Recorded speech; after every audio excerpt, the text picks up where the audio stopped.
2026 ജനുവരി മാസം 15 വ്യാഴാഴ്ച മലപ്പുറത്തെ കരുവാരക്കുണ്ടെന്ന സ്ഥലം. രാവിലെ എല്ലാ ദിവസത്തെയും പോലെ ഒരു 14 വയസ്സുകാരി തന്റെ കുഞ്ഞനുജത്തിക്കൊപ്പം സ്കൂളിലേക്ക് പുറപ്പെട്ടു. സ്കൂൾ ബസ്സിൽ നിന്ന് ഇറങ്ങിയതും അവൾ സ്കൂൾ ഗേറ്റ് വരെ എത്തി. എന്നാൽ സ്കൂളിനുള്ളിലേക്ക് കയറിയില്ല. ആ ദിവസം അവൾ ക്ലാസ്സിലെത്തിയിരുന്നില്ല. ഇതാണ് ആദ്യം ആരും ശ്രദ്ധിക്കാതെ പോയ ഒരു വലിയ മുന്നറിയിപ്പ്. വൈകുന്നേരമായിട്ടും മകൾ വീട്ടിലേക്ക് തിരിച്ചെത്തിയില്ല. സാധാരണ ഒരിക്കലും വൈകാതെ വീട്ടിലെത്തുന്ന കുട്ടി ഇന്ന് ഇത്രയും സമയമായിട്ടും കണ്ടില്ല. സമയം അങ്ങനെ നീണ്ടുപോയി. അമ്മയ്ക്ക് വലിയ ആശങ്കയായി.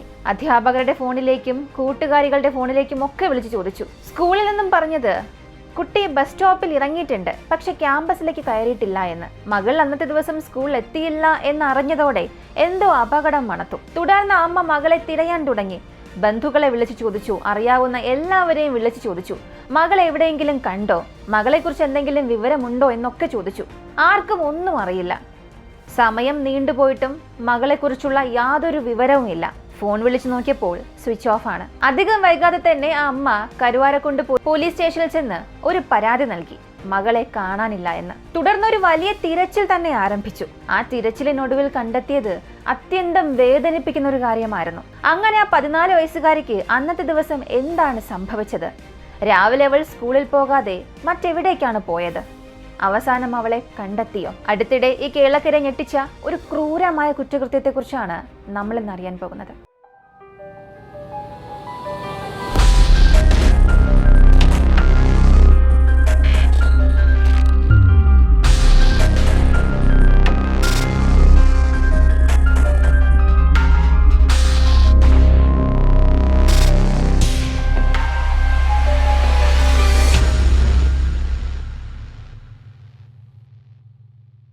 പോലീസിൽ പരാതി നൽകിയതിനെ തുടർന്ന് ഒരു വലിയ തിരച്ചിൽ ആരംഭിച്ചു. കരുവാരക്കുണ്ടിലും പരിസരങ്ങളിലുമെല്ലാം രാത്രി മുഴുവൻ തിരഞ്ഞു നോക്കി. പെൺകുട്ടിയെ കണ്ടെത്താൻ സാധിച്ചില്ല. അന്വേഷണത്തിനിടെ ആ കുടുംബം ഒരു പ്രധാനപ്പെട്ട കാര്യം പോലീസിനോട് പറഞ്ഞു. പെൺകുട്ടിക്ക് അതേ സ്കൂളിലെ തന്നെ മറ്റൊരു +2 വിദ്യാർത്ഥിയുമായി അടുപ്പമുണ്ടായിരുന്നു. ഇരുവരും ദിവസങ്ങളോളം പ്രണയത്തിലായിരുന്നു. ഈ ഒരു വിവരം കുടുംബം അറിഞ്ഞതോടെ അവർ ഈ ഒരു ബന്ധത്തെ വലിയ രീതിയിൽ എതിർത്തിരുന്നു. ഇത് വലിയ തർക്കങ്ങൾക്കും കാരണമായി. പെൺകുട്ടിയെ കാണാൻ ഈ 16-കാരൻ വന്നിരുന്നതായും കുടുംബാംഗങ്ങൾ പോലീസിനോട് പറഞ്ഞിരുന്നു. അതുകൊണ്ട് തന്നെ ഈ 16 വയസ്സുകാരനെ പോലീസ് സംശയിക്കാൻ തുടങ്ങി. പെൺകുട്ടിയെ കാണാതായ ഉടൻ തന്നെ ഈ ഒരു കുട്ടിയെ കേന്ദ്രീകരിച്ച് പോലീസ് അന്വേഷണം നടത്താൻ തുടങ്ങി. കാണാതായ ദിവസം ഇവർ ഒരുമിച്ച് എവിടെയെല്ലാം പോയി എന്ന് അന്വേഷിക്കാൻ തുടങ്ങി. ഈ വിവരത്തിന്റെ അടിസ്ഥാനത്തിൽ പോലീസും നാട്ടുകാരും ചേർന്ന് തിരച്ചിൽ ആരംഭിച്ചു. ആ പെൺകുട്ടിയുടെ ഫോട്ടോ സോഷ്യൽ മീഡിയയിൽ പ്രചരിച്ചു. എവിടെയെങ്കിലും കണ്ടാൽ അറിയിക്കണമെന്നുള്ള ഒരു അഭ്യർത്ഥന കൊടുത്തു. പെൺകുട്ടിയുടെയും ഈ 16 വയസ്സുകാരന്റെയും ഫോൺ ലൊക്കേഷൻ പരിശോധിച്ചപ്പോൾ ഇവർ തൊടികപ്പുലം റെയിൽവേ സ്റ്റേഷൻ പരിസരത്ത് എത്തിയതായി ലൊക്കേഷൻ തെളിവുകൾ കാണിച്ചു. ഇത് സ്കൂളിൽ നിന്നും ഏകദേശം 15 കിലോമീറ്റർ അകലെയുള്ള ഒരു പ്രദേശമാണ്. ആ ഭാഗത്തൊടുവിൽ തിരച്ചിൽ ശക്തമാക്കി. ഇതിനിടെ നാട്ടുകാരും ബന്ധുക്കളും ആ 16 വയസ്സുകാരനെ കണ്ടെത്തി. അവനെ പോലീസിൽ ഏൽപ്പിച്ചു. അവനോട് ചോദിച്ചപ്പോൾ അവൻ പറഞ്ഞത്, വൈകുന്നേരം പെൺകുട്ടിയുമായി ഞാൻ സംസാരിച്ചിരുന്നു. പിന്നീട് അവൾ പോയി, ഞാനും എൻ്റെ വീട്ടിൽ പോയി. പിന്നീട് അവൾക്ക് എന്ത് സംഭവിച്ചുവെന്ന് എനിക്കറിയില്ല എന്ന്. അവന്റെ വാക്കുകളിൽ അപ്പോൾ സംശയം തോന്നിയെങ്കിലും ആ സമയം അവനെതിരെ ശക്തമായ തെളിവുകളൊന്നും ലഭിച്ചില്ല. അടുത്ത ദിവസം രാവിലെ 16-ാം തീയതി വെള്ളിയാഴ്ച, അന്നും പോലീസ് അവനെ ചോദ്യം ചെയ്തു. ആ സമയത്ത് അവൻ പരസ്പര വിരുദ്ധമായി സംസാരിക്കുന്നു. ഓരോ തവണയും മൊഴി മാറ്റി മാറ്റി സംസാരിക്കുന്നത് പോലീസ് ശ്രദ്ധിച്ചു. ഇതിലൂടെ അവൻ അന്വേഷണ സംഘത്തെ തെറ്റിദ്ധരിപ്പിക്കാൻ ശ്രമിക്കുകയായിരുന്നു. വീണ്ടും പോലീസ് കൂടുതൽ ചോദ്യം ചെയ്യാൻ തുടങ്ങി. പിന്നാലെ പോലീസിന് ഒരു വലിയ ഞെട്ടിപ്പിക്കുന്ന വിവരം ലഭിച്ചു. വെള്ളിയാഴ്ച ദിവസം രാവിലെ 11 മണിയോടെ വാണിയമ്പലത്തിനും തൊടിയപുലത്തിനും ഇടയിലുള്ള ഈ റെയിൽവേ സ്റ്റേഷന്റെ പുറംപോക്ക സ്ഥലത്ത് ഈ 14 വയസ്സുകാരിയെ കൊല്ലപ്പെട്ട നിലയിൽ കണ്ടെത്തി. ഈ തൊടികപ്പുലം റെയിൽവേ ട്രാക്കിനടുത്തുള്ള ഒരു കാട് പിടിച്ച പ്രദേശമാണത്. പെൺകുട്ടിയുടെ മൃതദേഹം സ്കൂൾ യൂണിഫോമിൽ തന്നെയായിരുന്നു. ആ കാഴ്ച അതീവ ഭീകരമായിരുന്നു.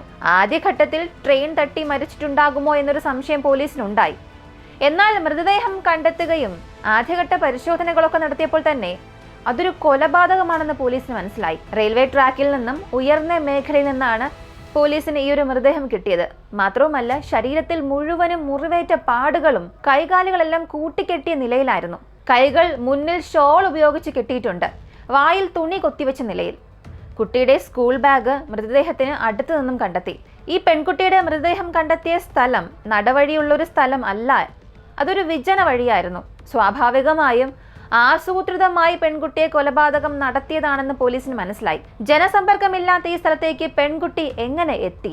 അവൾ എന്തായാലും സ്വമേധ എത്തിയതായിരിക്കില്ല. അതുകൊണ്ട് തന്നെ പോലീസ് വീണ്ടും അവളുടെ ആൺ സുഹൃത്തിലേക്ക് തന്നെ തിരിഞ്ഞു. സംഭവത്തിൽ പെൺകുട്ടിയുടെ ഈ ആൺ സുഹൃത്തിന്, കേവലം 16 വയസ്സുള്ള ഈ ആൺ സുഹൃത്തിന് പങ്കുണ്ടെന്ന് പോലീസിന് മനസ്സിലായി. പിന്നെ നമ്മൾ അറിയുന്നത് കേട്ടാൽ ഞെട്ടുന്ന കഥകളാണ്. നടന്നതൊരു കൊലപാതകം മാത്രം അല്ല, ക്രൂരമായ പീഡനത്തിന് ശേഷം, റേപ്പിന് ശേഷമാണ് ശ്വാസം മുട്ടിച്ച് ഈ 14കാരിയെ 16 വയസ്സുകാരൻ കൊന്നത്. കേവലം ടീനേജ് പ്രായമാണ്. കളിക്കുകയും ചിരിക്കുകയും തമാശകൾ പറയുകയും ഹോർമോൺ ഇംബാലൻസുകളുമൊക്കെ ഉണ്ടാകുന്ന ആ ഒരു സമയം. പക്ഷേ ഒരു കൊലപാതകം നടത്താൻ, അതിനു മുൻപ് റേപ്പ് ചെയ്യാൻ പാകത്തിൽ ഈ 16 വയസ്സുകാരന്റെ മാനസിക നില അത്ര അധംപതിച്ചു പോയിരിക്കുന്നു. ഉടൻ തന്നെ അവനെ കസ്റ്റഡിയിലെടുത്ത് ചോദ്യം ചെയ്യാൻ തുടങ്ങി. ഒരുപാട് സമയത്തെ ചോദ്യം ചെയ്യലിന് ശേഷം ഇനി രക്ഷപ്പെടാൻ കഴിയില്ല എന്ന് മനസ്സിലായപ്പോൾ അവൻ സത്യം സമ്മതിച്ചു. പെൺകുട്ടി ആദ്യം താൻ ബലാത്സംഗം ചെയ്തു, പിന്നീട് കഴുത്ത് ഞെരിച്ചു കൊലപ്പെടുത്തി. സഹപാഠിയാണ്, ഒരേ സ്കൂളിൽ പഠിക്കുന്ന വിദ്യാർത്ഥികളാണ്. എങ്കിലും പ്രായപൂർത്തിയാകാത്ത ഈ വിദ്യാർത്ഥിയുടെ വെളിപ്പെടുത്തൽ ആ നാടിനെ തന്നെ നടുക്കിയിരിക്കുകയാണ്. ഈ പ്രതിയായ 16കാരൻ നേരത്തെയും ഈ പെൺകുട്ടിയെയും കുടുംബത്തെയും ഭീഷണിപ്പെടുത്തിയിട്ടുണ്ട്. മുൻപ് തന്നെ പെൺകുട്ടിയുടെ അമ്മ സ്റ്റേഷനിൽ ചെല്ലുകയും തന്റെ മകളെ ഈ 16കാരൻ തുടർച്ചയായി ശല്യം ചെയ്യുന്നു എന്ന് പരാതിപ്പെട്ടിട്ടുണ്ട്.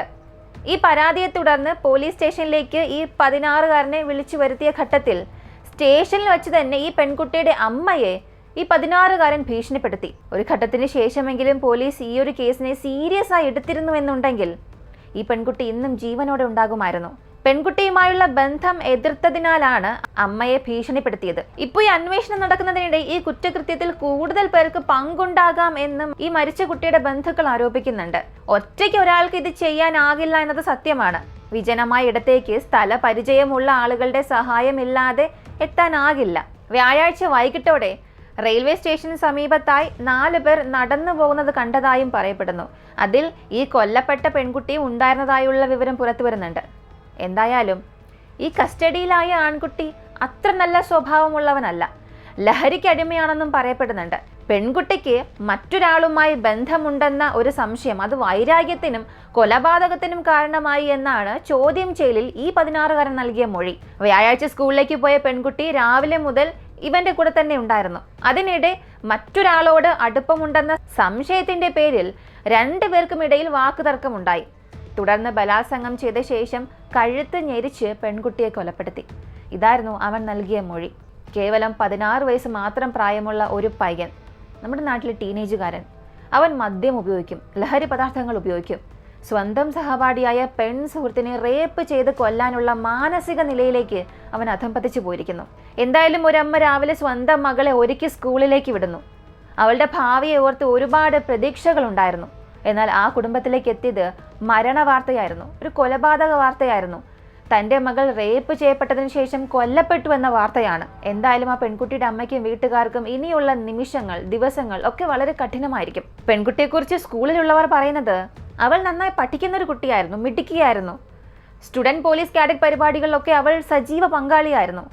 അതേസമയം പ്രതിയായ ഈ ആൺകുട്ടിയെക്കുറിച്ച് പറയുന്നത് അടുത്തിടെയായി അവൻ ക്ലാസ്സിൽ വരുന്നത് നിർത്തി, പ്രത്യേകിച്ച് ക്രിസ്മസ് അവധിക്ക് ശേഷം സ്കൂളിലേക്ക് തിരികെ എത്തിയിട്ടില്ല എന്ന്.